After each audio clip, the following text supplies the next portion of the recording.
Hey everybody, welcome to another episode of Soul Focused Radio. I'm your host, Cindy Edwards. And I'm your host, Martina Tam. And I'm your host, Martin Friedman. And we want to welcome you all to another very special episode of Soul Focused Radio. As Cindy just said, we are excited.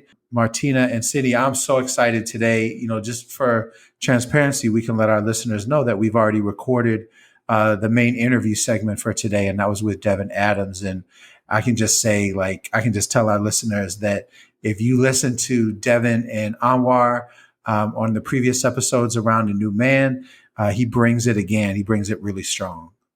Yeah, absolutely. I mean, at the end of the interview, he was saying, I'm happy to do this as long as it's impactful for one person. And it was impactful for me. So I'm super excited for our listeners to hear our conversation and hear and learn from Devon's wisdom. Definitely. This might be a conversation you might have to listen to multiple times to fully unpack everything that was discussed. So yeah, I can't wait for everyone to hear it. Yeah, I agree with you all 100%. This is a special one. So you, all of our listeners, you are special to us as well. And we ask that you all please subscribe to us on all your favorite podcast formats. If you're listening or watching on YouTube, please subscribe, please hit like. All of these things will help us grow and grow with you, and you're growing with us. And, without any further ado, let's listen to the conversation with Devon. And let's go.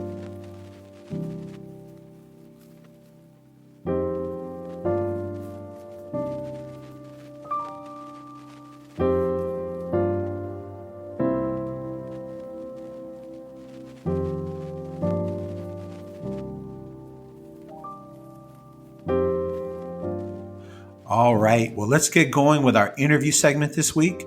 I'm so excited, Cindy and Martina, to have our very special guest, Devon Adams. Devon has been on our podcast before, one of our most listened to and most commented on and talked about episodes that had Anuar Velasquez as well. And Devon, we're so excited for you to come on here and appreciative for you to come on here and talk about the subject of self-forgiveness. So first of all, how are you doing? Man, I'm doing well. Really, humbled and honored to be in space with everybody here. It's always a pleasure working with Soul Focus Group and looking forward to this discussion. Awesome. And Cindy and Martina, you've all had a chance to meet Devon now, right? Yeah. Yeah, Devon, we met briefly the other day.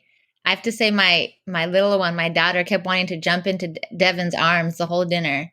Aww. She kept reaching with her dirty hands onto his nice clothes. So she was real drawn to your energy, Devon. Yeah, she was dope. Yeah, that's really sweet. So Martina and Cindy, Devon and I have known each other now for, right around 20 years is pretty much what I always say, Devon, because I think I met you pretty soon after I started going up to Monroe, and that was in 2001. Yeah. It was fall of 2001. So right around 20 years. We've known each other and definitely gotten to know each other better since you've been out, mostly virtually, but it's been awesome to see you a few times when I've been out in Seattle. Yeah. And when I was thinking about who do we want to talk to? Because we're going to talk to a few different people on our segments and stuff about this topic. And I thought you would be a great person to weigh in on the concept of self-forgiveness. So, of course, when we talk about self-forgiveness, we're talking about all aspects of forgiveness.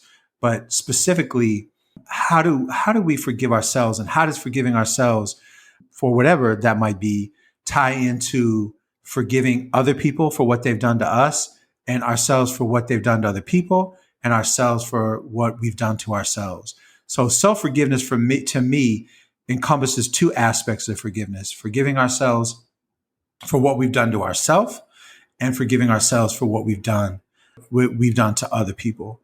And so, I just would love for you to just kind of weigh in on the role that forgiveness has played in your life. And then, Martina and Cindy, just weigh in. Any questions that come to you as Devon talks, let's jump in. Yeah, so that's a really good, it's a deep topic for sure when we're, thinking about what self-forgiveness means. And I would definitely agree. Like, one of the things I was thinking about after you called me was, what does that look like? And definitely it's like the things that have happened to you and the things that I've done, right? I think really looking at forgiving comes from being able to separate both of those acts, like the stuff that has happened to you, the things that you have done, from who you truly are. Because I think for me was identifying with both, which made me feel a certain way about myself. And like one fed the other. The things that had happened to me ultimately impacted me in a way that kind of informed the way that I showed up in the world. And so it was like this vicious cycle that I was caught in. And so first for me, it was really being able to separate those things that had happened to me from who I was. Because if I was, worthy and all of these, like, worthy and had value, then why did this stuff happen to me? And not necessarily so much focused on the things I had done. So for me, like self forgiveness started with looking at the things that had happened and understanding that I was, a lot of trauma, a lot of violence. And so as I grew up, I was really in a survival mode. And so thank God for those survival strategies that I had, because they essentially kept me alive.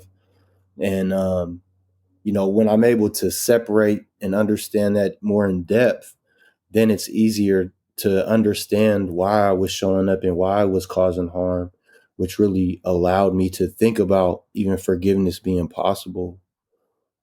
I don't know if that makes sense, but for me, it was, it was kind of like a two-step process. And then I would also say, self-forgiveness for me it's not a linear thing. It's a messy thing. There's so many layers to things that have happened in our lives and things that we have done, that it's more like a practice that is ongoing, because there's so much stuff that comes up that could trigger past events, and having to be able to step back and remind yourself that these are things that aren't necessarily who you are. These are just things that have happened to you, or things that you have done, unfortunately. Yeah, I mean, that makes perfect sense to me. Two things that come up for what you say is one, so it's not just like a snap your fingers magical process of like one time forgiveness. Right, It's like one right, stop, one time, right. fixes everything, right? Yeah, But it's a constant. I love that you said it's not a linear process; it's a circular process. You keep having to go back there. yeah. And the other thing that you said that really struck me was thinking about the way we view ourselves. I thought that was really profound. How our self image and self esteem goes down when other people do negative things to us, Yeah. because then we think, oh, there must be something wrong with us that caused this other person to do this thing to us. Right. I think that people call that a shame spiral. Yeah. But, shame is when you don't believe you're deserving of love. So I thought that was really profound for you to say that the forgiveness piece for yourself even starts with you realizing that you weren't the cause of the traumatic things that happened to you. Right. Right. And I would just kind of piggybacking off of that, like when you are experiencing those things, for me, I can only speak for me, but these things were happening at an age where I didn't understand. So I was essentially being conditioned not to like myself, or to view myself in a certain way. And that just didn't show up in how I treated others. It showed up in how I treated myself, right? The things that I would do, the situations I would put myself in, because I didn't feel like, I was worthy of having anything better, or deserving of having anything better. And so you have to forgive yourself for that, right? You have to forgive yourself for that behavior, because there is a lot of shame associated with it, not just with how others were treating you, but, again, how you were treating yourself. Right, right. Yeah, thank you for that. Yeah. Yeah. Devon, thank you so much for sharing that. I have kind of two questions. For me, the first one I think about, I echo Martin's thoughts and sentiments, that I appreciate you saying that self-forgiveness is ongoing. It's not a linear process. And so I'm curious for you what that looks like in the day-to-day of how do you continue to practice self-forgiveness when you do have those moments or events that feel triggering for you. I guess I'll Uh, stop there. That's my first question. yeah, I think, it's realizing that perfection is a myth, right? It's a lie. I think Mhm. in this society where there's these expectations that are kind of projected to us that are totally inaccurate. And so if that's the standard that we hold ourselves to, then it's always something that we're missing, and we're really being hard on ourselves. Mm. And so I think it's giving myself spaciousness to know that, you know, as long as if we were on a scale of 0 to 10, I'm shooting for a 6, right? Practice, every day to show up in a way where I'm not trying to, harm myself or others. These are things that strategies that I've learned with folks that I'm in the restorative justice community with. And Mm. so really focusing on, you know, giving myself, not trying to be perfect, but just trying to show up the best way that I can allows me the ability that when things don't turn out the way that I'd anticipated, or when I'm, I might be rude or short with somebody, or, whatever might be going on in my life where I could have treated someone differently or treated someone better, that I don't push myself into a space where, it's all or nothing. It's Mm. really taking the time to step back and say, how could I have done that better? Acknowledging the harm that I may have caused and doing whatever I need to do to address that. And I think when I'm able to step back objectively and look at my actions and how I'm trying to move through those things, it's a lot easier to show myself grace, right? Because I'm not rationalizing or justifying behavior or trying to project it out on other people. And so it allows me to kind of move through and not justify, but really treat myself with tenderness and care, which is something that I didn't do before, and I didn't really receive a lot of it. And I think that allows me to progress even when, I'm running into my growing edges. Did that Wow. answer your question? Oh, absolutely. That I feel like I needed to hear that today. And that myth of perfectionism is something that really resonates with me. So I really appreciate you sharing that and sharing a little bit about your practice. I have a lot to learn from you. So thank you, Devin. Oh, likewise, yeah. The other question I had was, you talked about sort of being on the journey of self forgiveness. And I'm curious for you, what were some of the most profound ways that you started showing up in the world differently once you started down that path of self forgiveness? Wow, that's a really good question. I think one of the ways that I really started to show up was like, it might sound corny, but getting in touch with actual feelings and being able to express those and then act them out with Mm. the people that I was in relationship with. And even when it was like, so, for instance, with like my partner, being able to communicate and take the time to not just say something, but to show in behavior. So, in our living circumstances, being more mindful of what it means to care for somebody else. Mm. I think that, those are things that when they're able to kind of show up in those ways, it's a practice. And as you're able to do it, you're able to sit back, you're able to step away and be like, oh, I am capable of doing these things. And so you don't associate with those past identities Mm. that did cause me to like feel shame and feel all these things about myself. And then it's reciprocated, right? And that's just one example. In building my relationship with my daughter, Mm. who, I was incarcerated for a long time, and being able to have a conversation and acknowledge the harms that I caused her by not being in her life, and being able to move through that conversation and actually develop our relationship allowed me to see, that I was capable of sharing and building and allowing her to share how she was feeling. And then through that, as tough as that conversation was, being able to again move through the judgment that I had placed on myself. So I think a lot of it just shows up in how I'm practicing every day with the people that I am in relationship with in community. Mm. Thank you, Devin. And I feel like what I'm kind of reflecting on when you say that is tying back to that perfectionism myth. And I think so often, at least I feel like society tells me I should only feel the positive feelings and avoid Yeah, the negatives to try to pursue that idea of perfectionism. yeah, And absolutely. that is, going to take us away from this self forgiveness. Yeah, absolutely. Yeah, I really appreciate, this line of thought and questioning. One thing that comes up for me, Devin, that I'm wondering is, at what point did you realize that forgiving yourself was important? I know in the situation that you were in, I think a lot of people look for external forgiveness, not just from, directly from the people that they may have harmed, but I also see that people look for forgiveness maybe from family, friends. stuff like that, but they look for external forgiveness. Did you go through a process of looking for external forgiveness? And if so, like, when did you also realize that self-forgiveness was going to be an important part of your process?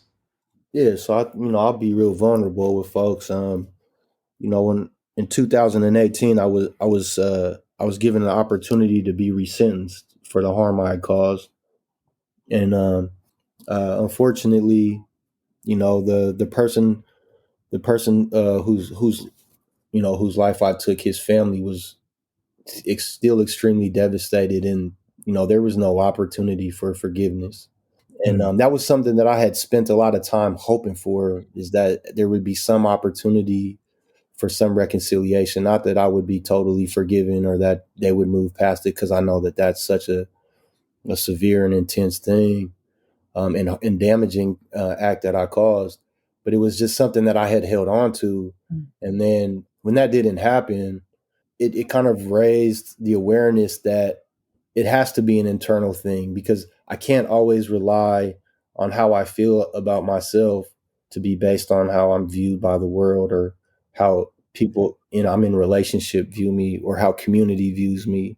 Because if I do that, then there's always going to be something that causes me to reflect on myself poorly. So that, for me, really highlighted the need for me to begin to really move through unpeeling all of those things that caused me to, for one, cause such a severe harm.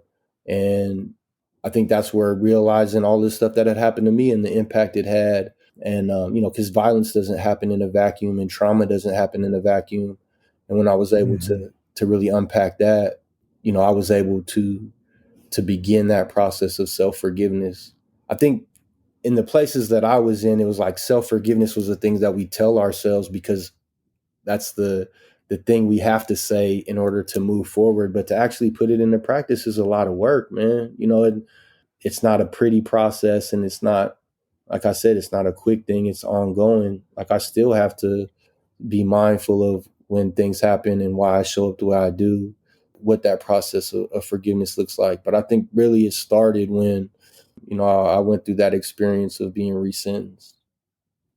And it sounds like, there's like a letting go at some point, right? Yeah. Because you sort of imagine or want things in a certain way, and then reality kind of hits you, and you're like, you know what, I got to let go of that. For sure, because That's, and yeah, there's so much shame tied up in it, right? There's so much, like, yeah, when you have to acknowledge and reckon with the fact that you've caused so much harm. There is a lot of yeah, shame, because I don't want to identify with that behavior, and yet it's still attached to me. And the one thing that I can think of that will, kind of provide some relief, is the people who are directly impacted. And so when that doesn't happen, like, I had to make a choice, right? I had to. I had to move through that and still acknowledge the shame and everything that was associated with it, but I couldn't keep holding on to it, because it would just continue to put me in a place where I wouldn't be able to grow as a human being. right. And that actually ends up impacting other people in your life too, right? Absolutely. Our inability to forgive ourselves. And it's not, I mean, I so appreciate your vulnerability. I so appreciate you coming on here. And I know Cindy, Martina, myself, both today and on future episodes around self-forgiveness, we're going to all share processes that we've gone through too. So, your process is definitely like super intense Right. and magnified, Right. right? And we all have versions of it, but I really do appreciate you, putting yourself out the way that you have, because, you know, it's a lot. But what I've learned from you, heard from you today, and learned from you in other conversations is that at some point when you hold on to things and you don't forgive yourself and you don't let go, you start harming other people in your life that you love and care about. For sure. There's no doubt about it. There's no doubt about it. And if we and I think in addition to that, it's like harming yourself, right? Like, one thing that I'm learning is, like, if I learn when I learn to love myself, for one, when I learn to forgive myself, I can love myself. I Mm, can love myself Mm. completely. And when I love myself completely, I can learn to love others. And mm, it doesn't just become words, but it shows up in my daily actions and how I'm engaging with people. That it's critical, like, it's important. I could eat, and I understand folks that can't get to that place because it's so hard. and we feel like we're undeserving or we're unworthy because of things that we've done. But that's why I say it's really important to be able to separate the things that you've done with who you are, and the things that have happened to you from who you are. Those are not your identities, but we get caught up in that. Those become our identities, is the things that have happened to us, or the things that we've done. And so they actually are our guiding lights. And so, for me, being able to separate that and create my identity based on values that I wanted to live by have been essential.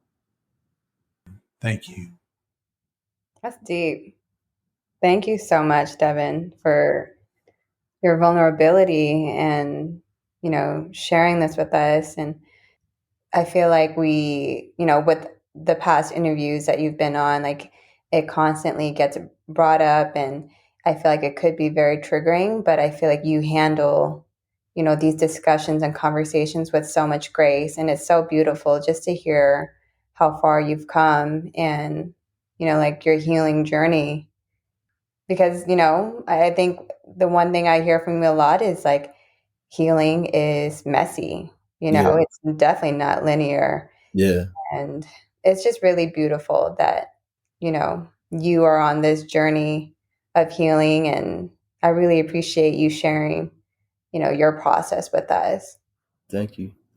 Thank you. And I mean, to be really clear, it's only possible because of the relationships that I have with folks. And so, like, being able to name Martin, Dustin, Madi, the folks at Soul Focused, the community that I have out here, that I work with at Collective Justice, my partner, like everybody. It's not me. It's like, I think when I guess I would say, I am at this. It's possible for me to be at this place because community has loved me and really been there to support me through that. And so I can't.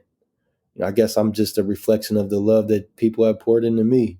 Mm-hmm. And even for the people that don't, like that hear this and are repulsed with the fact that I could cause the harm that I have, I understand that. And, my hope is that they can move through that there's some way that they can move through that and see the humanity in all folks, no matter whether they've caused harm or not, and that we're all capable of healing. And I think when we heal, we're able to show up better in society. And the only way we do that is through community and through love.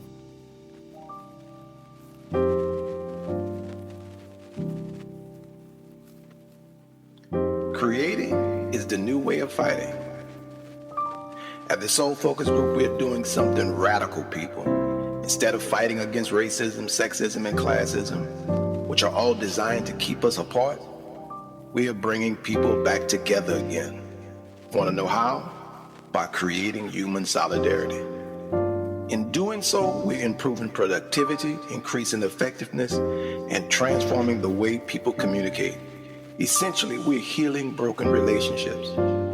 Let us bring our Creating Human Solidarity 2-day workshop to your business or organization. Sign up for this 2-day in-person workshop at thesoulfocusgroup.com, because it's time we come together.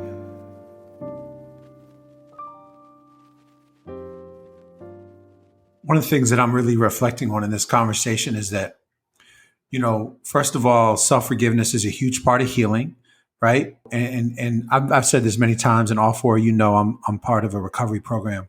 And in that recovery program, we make amends, externally make amends. But they always say that the most important amends are to yourself, right? Yeah. And so I just want to make sure that people that are listening understand that we're offering self-forgiveness as a very specific tool. And I think one of the things that's coming out in the way that you're discussing this, Devon, is like, for you, this is a specific tool that you're using, not just by yourself, but in community with all the people that you mentioned. Right. And you're using it as a tool to heal, so that you're not causing yourself harm and other people, harm in your life. I wonder if you could, if that resonates with you, if you could talk a little bit about how is self-forgiveness a tool we can use specifically in our journey of healing and growth? That's a good question. I think it's essential, right? I think all of us have experienced trauma. Like nobody is absent of experiencing that. And I think unfortunately, subconsciously or consciously, we hold on to it, and it informs the way that we show up in the world.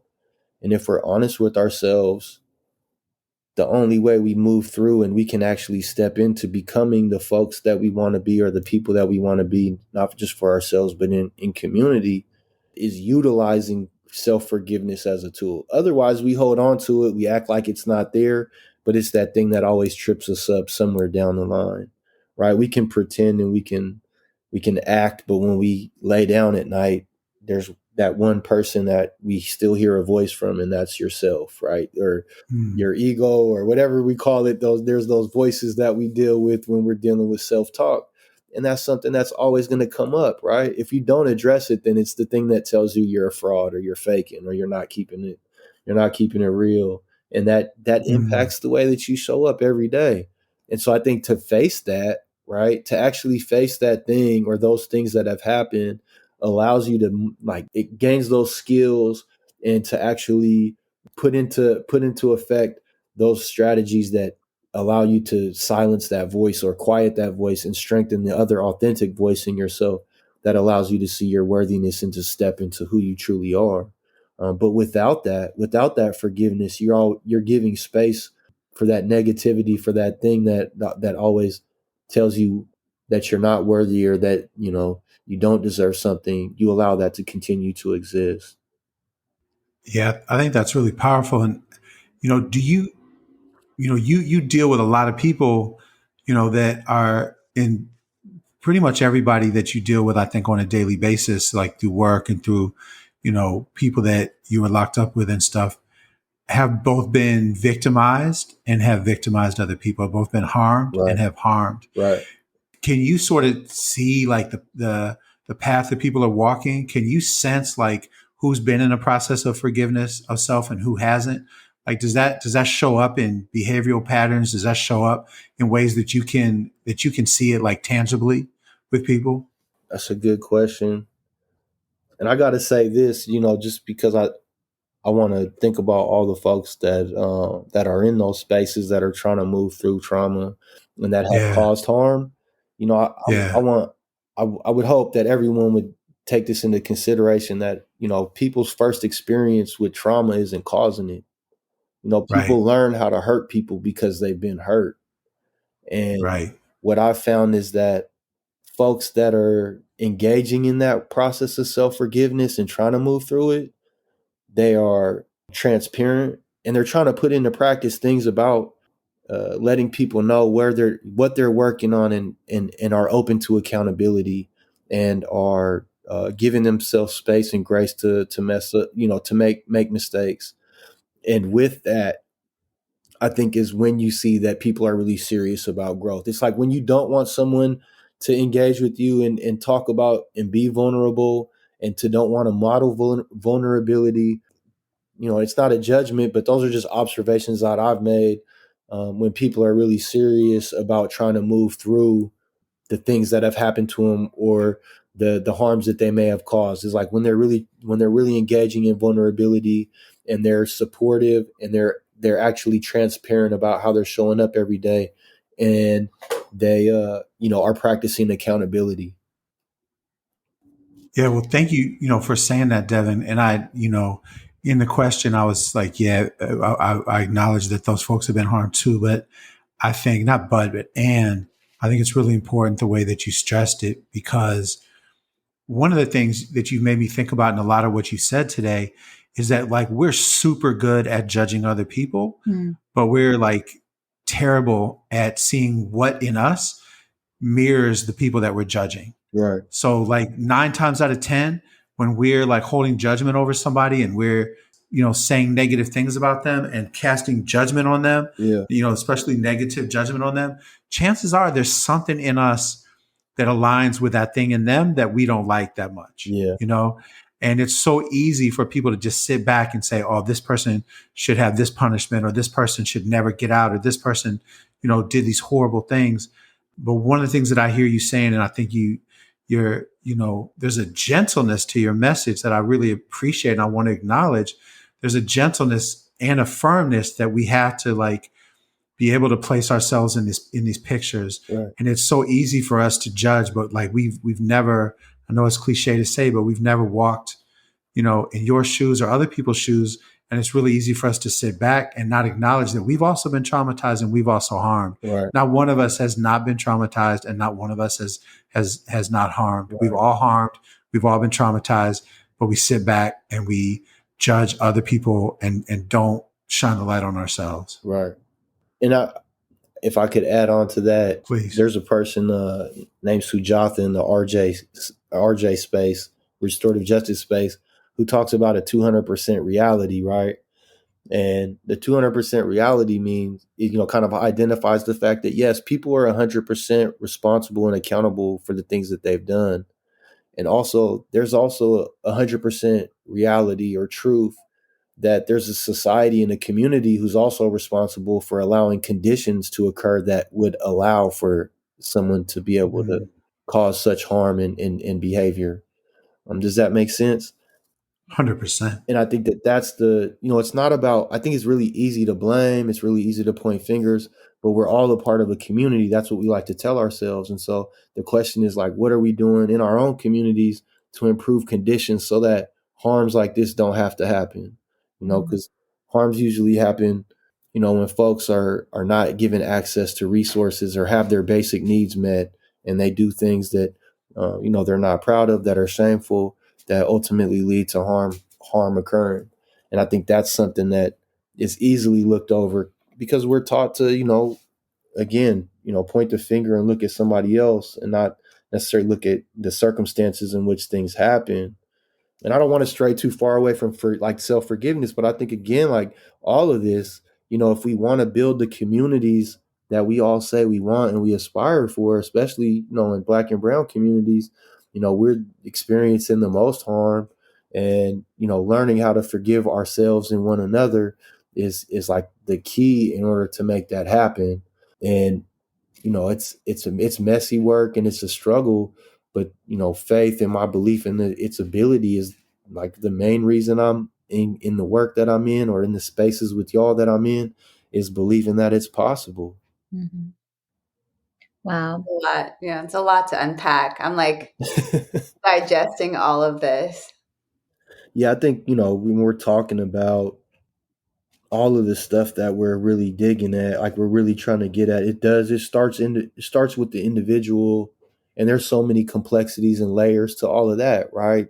To unpack, and then all the other things that we know that are going on in community and in space that almost perpetuate it. There's a lot of complexities to it. For sure. But that's one of the things that I really value, that has attracted to me to Soul Focus, is like, yes, these are all societal issues that we're all facing, but if we start internally with looking at, how do we move through this and achieve some, getting clearer about who we truly are and who we were meant to be, then if we all took that one approach of starting with ourselves and entering into like healthier and accountable relationships, all things are possible, right?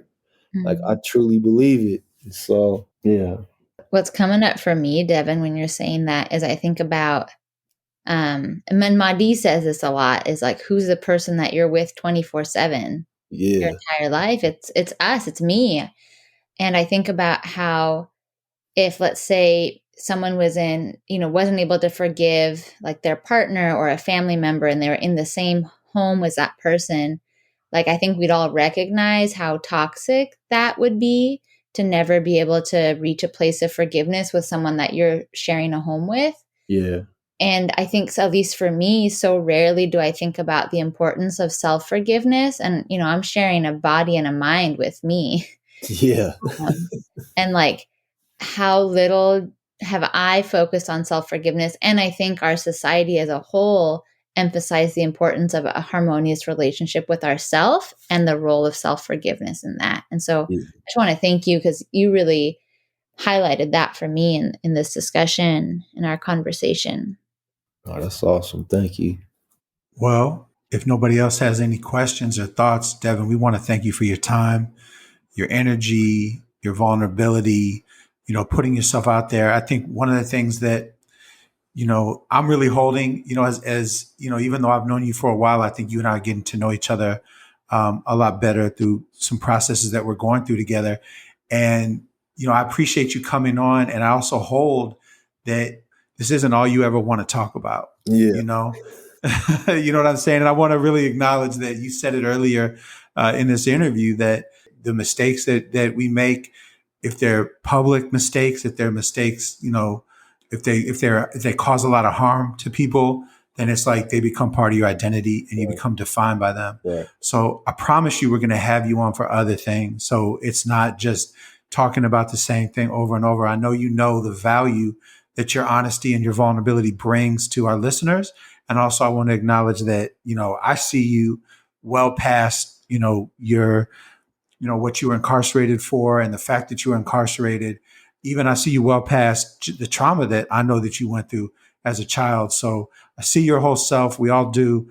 And we appreciate you coming on and going through this and know that we know that that you're far more than just what we're talking about today.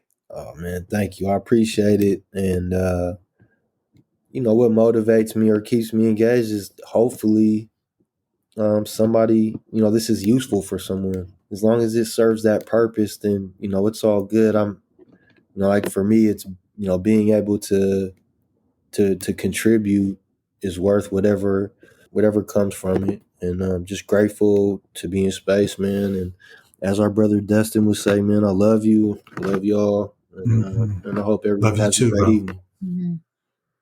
Love you too. We love you too, Devon. Yeah, we love you, Devon. Thank you so much. When it comes to racism, the truth is most people are only reporting on the problem. They're not solving the problem. At the Human Solidarity Project, we're doing something to solve the problem. Through our Sending the Right Signal workshop, we're teaching organizations and businesses how to move beyond DEI work. Next, we're teaching organizations how to heal from the damage caused by racism. And finally, we're showing organizations how to create cultural integration and truly bring people together. Sign up for these 3 virtual workshops today at soulfocusgroup.com. Your organization will never be the same.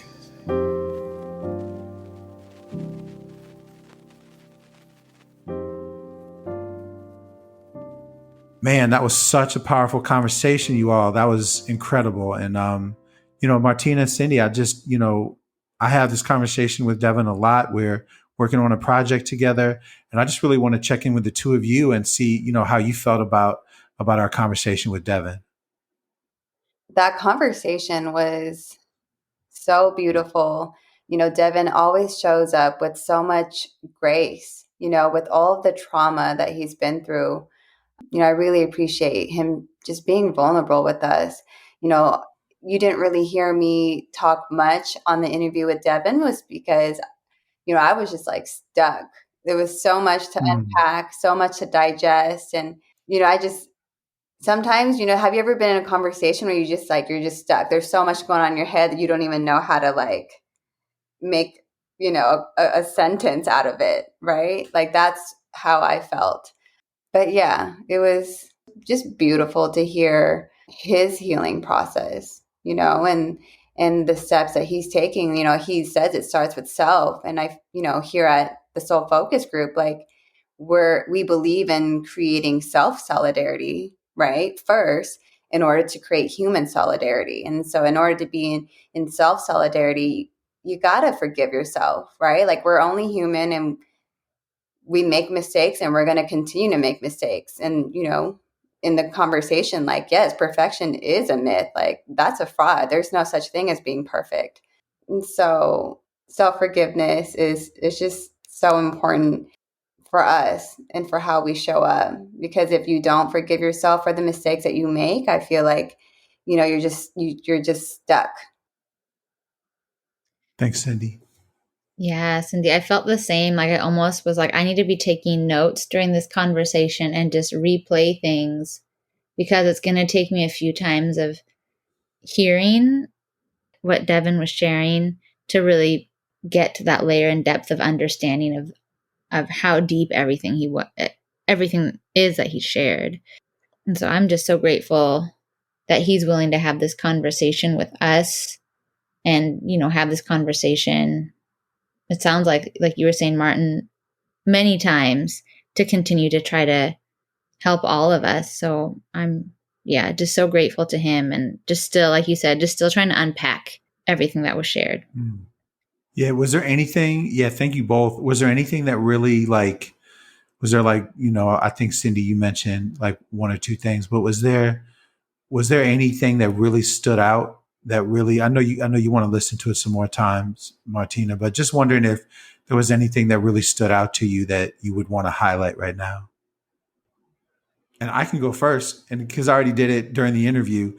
And what really stood out to me, and I'm still like rolling this around in my head, it really stood out to me the idea that self-forgiveness really starts with the idea that we think there's something wrong with us, that bad things happen to us as little tiny kids. That is a powerful idea that I feel like I've been around, but have never heard expressed so clearly as that. And it's making me think about my own story and how, lately I've been having conversations with people about shame. And, we feel shame for things that were done to us. People that have been victimized by abuse, that have been victimized by assault, we, have to deal with the shame that comes from that.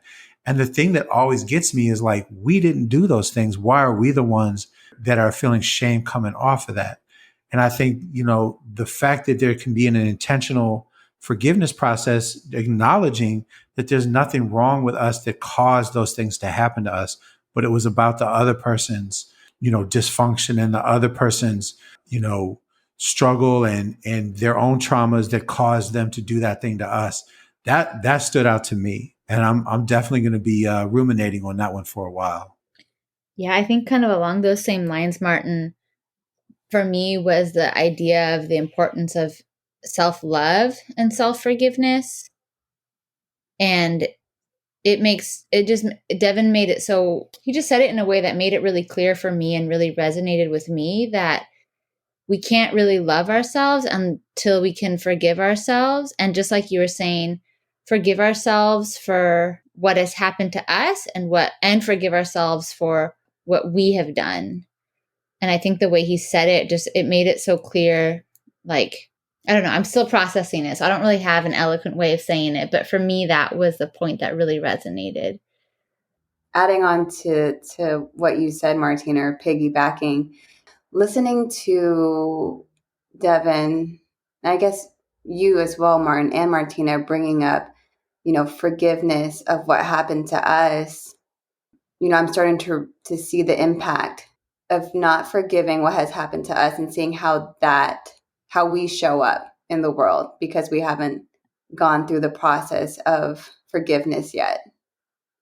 I think a lot of times, myself, like you said, Martin, like we've all experienced trauma, and like I've experienced trauma as a young child. And I don't think that I've taken the time to really sit and unpack and go through that journey of forgiveness of others, of what happened to me. Now I'm seeing how it shows up for me, as an adult. So it's very interesting. It's definitely a lot to unpack for sure. Well, exactly that. I think too that it's what has happened to us is not a reflection of our self-worth. And I think that was the piece that really resonated with me too, of what Devon said is X, Y, and Z traumas may have happened to me, let's say, but that doesn't mean that I deserve those things. Right. And that was really profound for me. Yeah, 100%. And then I think the companion to that is that because we think there's something wrong with us, then we start to do a lot of things that are self-harming. And some of us harm ourselves by harming other people because the harm that we do to other people comes back and harms us. So, for example, somebody that's incarcerated, they have caused themselves harm also by harming someone else. And then for many people, including myself, a lot of the harm that we do is just really focused on ourselves. I've had a lot of abusive and self-damaging behavior in my life. That's part of like the biggest forgiveness piece for me is forgiving myself for things I've done to myself.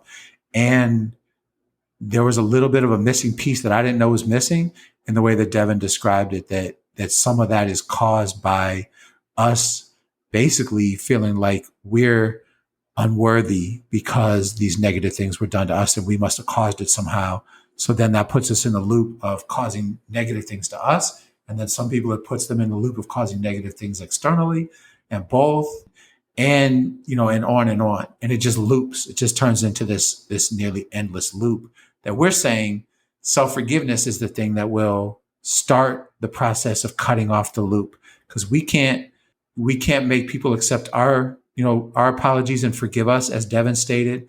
We can't ask the people that have harmed us always to apologize so we can forgive them. The only one that we're in control of, the only process we're in control of, is a process of forgiving ourselves for the things we've done to ourselves and to other people. And I think that's what I'm really walking away, just feeling that on a pretty deep level. Yeah, I feel that too. Martin.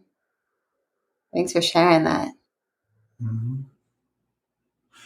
And as parents, as partners, as colleagues, if we're not in a process of forgiving ourselves, that process of not forgiving ourselves is gonna harm the people in our lives too. Mm-hmm. Definitely. Absolutely. All right, you all. Well, this was an incredible episode. Just so our listeners know, our next episode, and I'm thinking you all, even our next couple of episodes, I think we can continue this conversation around self-forgiveness. And we're going to present it with different voices and in different ways and through different lenses. So I want to thank you, Cindy and Martina, for being on the ride today and in the future, being on this ride with me and with us, with our listeners. And I just really want to thank you all for being here today. Thank you, Martin. Thank you, Cindy, and there's big thank you to Devon again.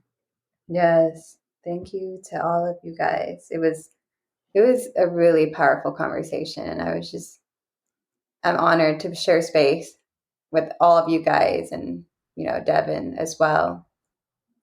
Absolutely, absolutely. Huge shout out to Devon for once again bringing it strong, and a huge shout out to each and every one of you, our listeners, for being here with us as you do week after week.